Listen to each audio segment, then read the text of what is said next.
Mga boss, pambansang kamao Manny Pacquiao ay official nang inalis sa WBC World Ranking matatandaan bago tumulak papuntang Amerika si Pacman para paghandaan si WBC Welterweight World Champion. Mario Barrios ay iniluklok siya ng WBC President na si Mauricio Sulaiman bilang rank number 5 sa World Ranking.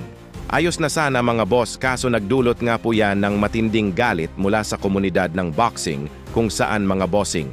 Marami ang nadismaya o pumiyok sa ginawa ni Sulaiman sa pagtalaga niya kay Pacman bilang WBC World Rank number 5.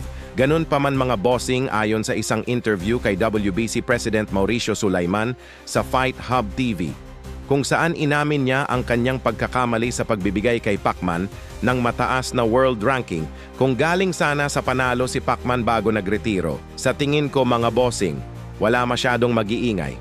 Kaso natalo si Pacman kay Yordenes Ugas noong 2021, kaya marami ang pumiyok sa kanyang pagbabalik dahil dumiretso siya sa rank number 5. Binalita na rin ito sa PTV Sports mga bossing at sa iba't ibang site, so wala naman nagbago mga bossing. Tuloy na tuloy pa rin ang laban ni Pacman at nakataya ang WBC belt ni Mario Barrios sa July 19. Siguro ang nagbago lang talaga yung ni-removed sa world ranking si Pacman. Sa nakikita ko naman dyan, baka mas lalo lang pinapaingay ng Amerika ang pagbabalik lona ni Pacman. Ano sa tingin nyo mga boss? Sa ibang balita naman, mga boss, John Riel Cuadro alas Casimero muling nagpaparamdam na meron siyang paparating na laban. Ayon nga po sa latest post ng Cuadro alas It's My Boy, wala daw takbuhan.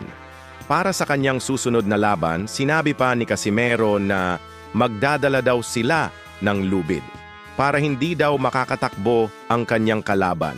Sabay banat na kung sino daw ang kanyang makakalaban. Kaya abangan natin ang anonsyo ng Team Casimero para malaman po natin kung sino ang kanyang susunod na wawalisin.